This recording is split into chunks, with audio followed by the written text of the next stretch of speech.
Hi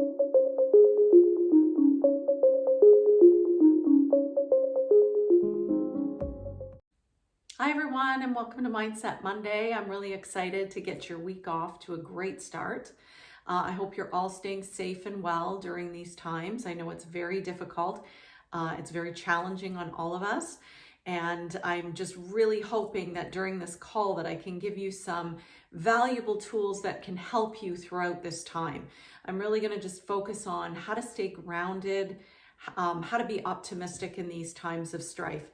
And what I want to first say is that we are all in this together. We are a collective whole. There isn't one person or one nation that has created this pandemic. We've all done this as a collective whole. And I think that if we can see that moving forward, we're all going to be better off for this. I believe there is a higher purpose to everything. I believe that this is a call to love from all of us. And just like I talked about in my last video, what you focus on expands. I really believe that. So you can either choose to focus on the negative that's happening in the world and lower your vibrations, or you can choose to see the good that is happening around us and raise your vibrations. The choice really is up to you. And with that, I was thinking of a story about the two wolves. And if you've heard this, to me, I can never hear the story enough, but the two wolves, a Cherokee grandfather is talking to his grandson and he says, I have a fight that is going on within me. And, I've got one wolf that's really angry and jealous and fearful and full of rage. And I've got another one that is good and it's kind and generous and loving. And the grandson thinks for a minute and says, well, which one wins? And the grandfather says, whichever one you feed.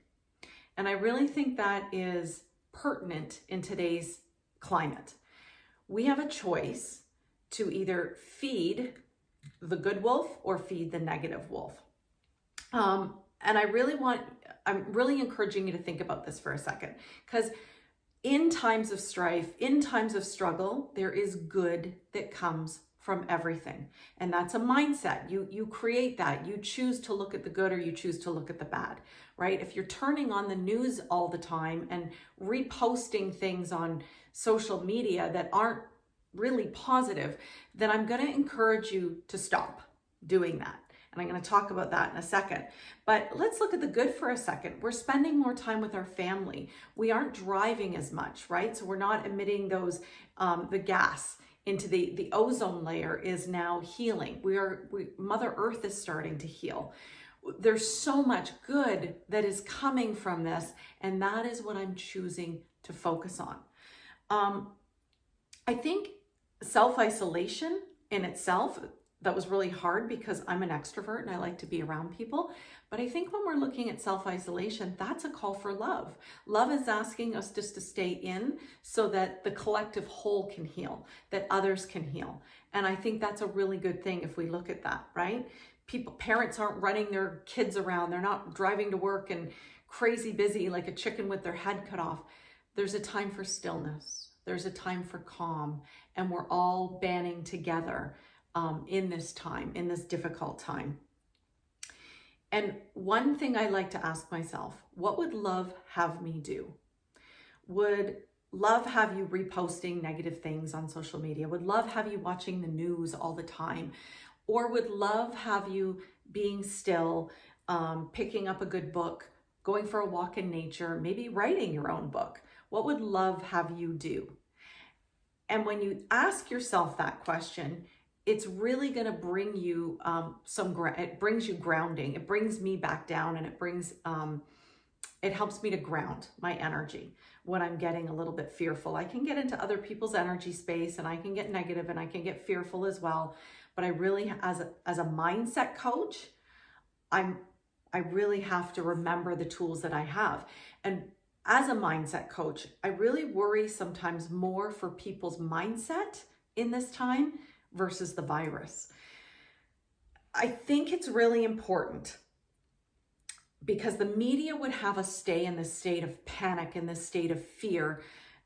And I'm not blaming the media because they're doing their job, they're reporting what they need to report on. but you have the choice to turn it on or turn it off. You can't control the virus. You can't control what's going on out there, but you most certainly can control what is going on in your mind and within you. You have the choice to cultivate love or cultivate peace. You have that choice to do that. So I'm asking you, what are you cultivating today? Just some tools that I want to help you with. If you are that person that needs to turn on the media because you need to see what's going on in the world, ask yourself why. Why do you need to do that? Is there anything new that's going to be reported that you drastically need to hear? Or perhaps can you shut that off and cultivate a peaceful mindset instead? Can you go for a walk instead of turning on the news? I'm really going to challenge those that feel the need to turn on the news to turn it off. Actually, shut it off. Don't even turn it on. And that includes staying away sometimes from social media. That's my challenge, is staying off of Facebook as much as I can. If I'm on Facebook, what I'm trying to do is only repost something that is positive, that is healthy, that is going to cultivate that joy, that love, that peace for the greater whole. Because if we're talking about Mother Earth healing, and we're all healing relationships within our own homes, and we're all really getting back to what matters and doing more with less, then do we really need the fear and the panic in our lives right now? I think we need to do a lot less of that. So turn off the media. That's the first thing I'm going to ask you to do. If you are that person that has difficulty and you have some anxiety around this, I totally understand that. Let's just talk about some tools that you can do, okay? So one is obviously a meditation, right? And that could be as simple as a 5-minute breathing meditation. Breathing in fully and breathing out through your nose. And do that for 5 minutes, focusing solely on your breath. That's going to bring you into a grounding space. It's going to bring you back into the present moment and into some stillness. Another great tool that we use in NLP is peripheral vision. So if you put your hands up on either side of you, and if you look up, what that does is it engages your brain to focus on something else. It actually brings you into the present moment. Now, while you're in peripheral vision, a great thing to do is just wiggle your fingers because you can see them around you. And then think of 5 things that you can see, hear, smell, taste, whatever that is. Engage your senses, because when you're engaging your senses, you are in present moment awareness. In present moment awareness, there is no fear. There is no anxiety. Fear only lives in the future. That's where fear lives. So if you're staying in present moment, you can't be anxious, right? So that's a great tool to use. Another great tool to use is writing down 10 things that you are grateful for every single day, and engage your family in this because it's a fun activity. Sometimes before I even get out of bed, before I even open my eyes, I start to think of the room and what I'm grateful for that day. I'm grateful to be alive on this day. So think of things that you are grateful for, write them down. Writing is a great exercise for your brain. It engages your brain. I know there's some great apps out there that you can use, and I've used them in the past, gratitude apps, but I always find writing is just so much more healing for whatever reason. I feel that. During this time, I'm going to ask you what is it that you've always wanted to try, but you've never had time to do it because you were so busy? Maybe it's writing a book. Maybe it's starting a blog. Maybe it's starting a YouTube channel.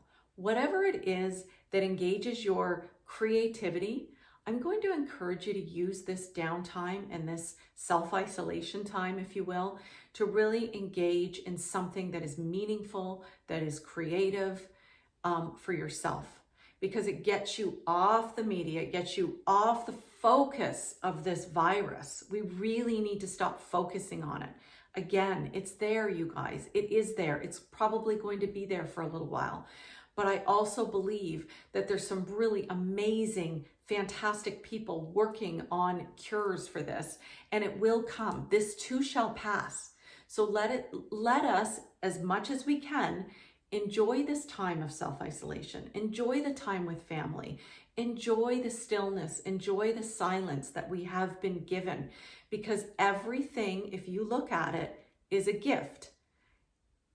I know that's going to be hard for some of you to take, but it is. It is a gift. Every negative thing that happens, or perceived negative thing that happens, can be a gift in this world. And I'm really encouraging you to see this as that and do something valuable to heal your mind with this that is going on. I love you all. I want you to all stay very safe. And do your part for the collective whole of self-isolating and just being on your own in stillness. And of course, as always, you guys, I want you to be unapologetically you. And if this video has served you and you like this, I would really encourage you to like this and subscribe to this channel. Thank you again for being who you are. And we will talk soon, you guys. Take care.